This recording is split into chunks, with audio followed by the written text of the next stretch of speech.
ahead. You want to go first? No, you do. We are a blended family. Sherry has 4 boys. I've got 3 girls, and we've been married forever. Coltin is between us, and when he was just real little, he got his last baby shot and was got so sick. He lost all his vocabulary and so forth, and we didn't know what happened, and nobody else did really. We found out at the time then that he had autism. And how old were you when you got OCD? Probably when I was a teenager, when I'm still in high school. Okay. Tell us about the OCD a little bit and what that's been like. So. Well, my behavior is changing a little, and then I get worried 24/7 of things to touch or Numbers. numbers, and OCD is obsessive compulsive disorder. And it disables you. So how did that restrict him? He couldn't go outside. Because he couldn't touch a door. Couldn't get in a car. Can't touch a door. Couldn't touch anything in the house. The only thing he was in is the kitchen and the bathroom. Couldn't shower, couldn't shave, couldn't cut his hair, couldn't touch anything. We never left him alone in the house, because if we were outside and something happened in here, a fire or something, he couldn't get out because he couldn't open the door. We had to open car doors for him, and he just couldn't do anything. When he was in school, he took some art classes. He's a good artist, but all of a sudden he couldn't touch a pencil, so he couldn't do that anymore. When he was younger, we rode snowmobile every night after school. The one year we rode 1,000 miles, and all of a sudden he couldn't touch anything. What was it like, Coltin, for you to have OCD? Was it pretty difficult?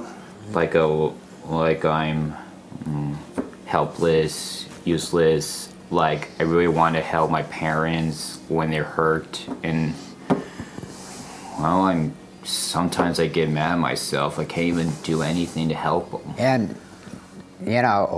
we prayed for him. We were in I don't know how many different healing services, and we prayed for him for 30 years.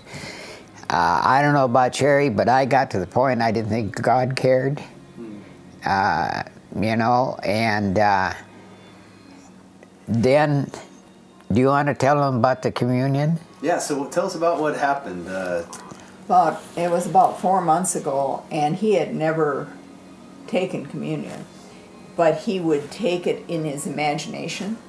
Yeah, in my mind. In his mind, he would take it. Why couldn't he take it? He couldn't touch it.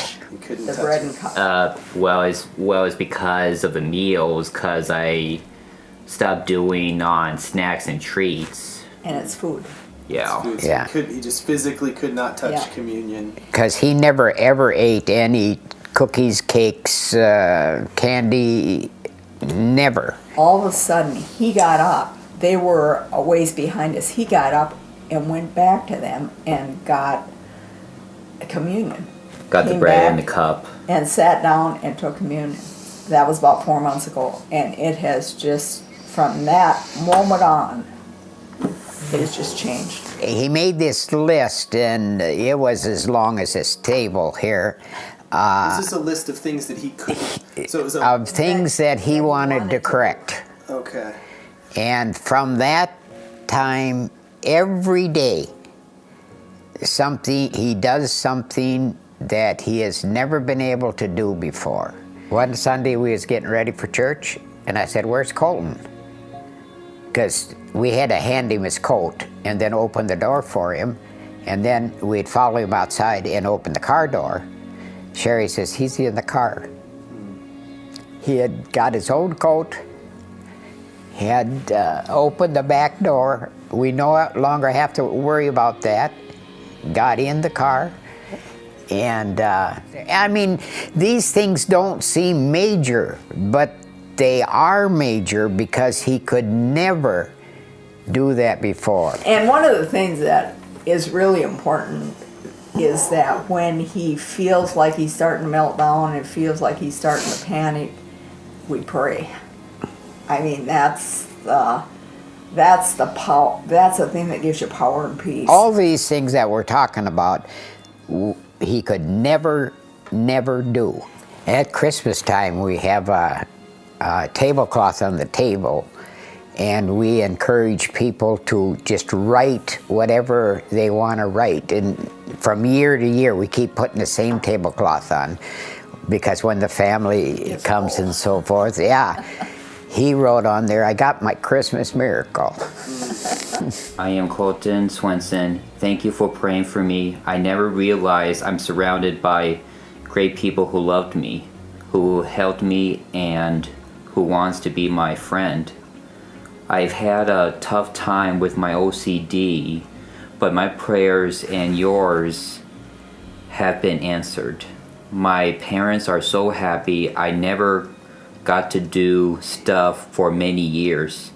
Because of the great people I'm surrounded with, it feels like I am a special person ever. I want to share my message to you so you can be a fighter too. All right, thank you. That says it all.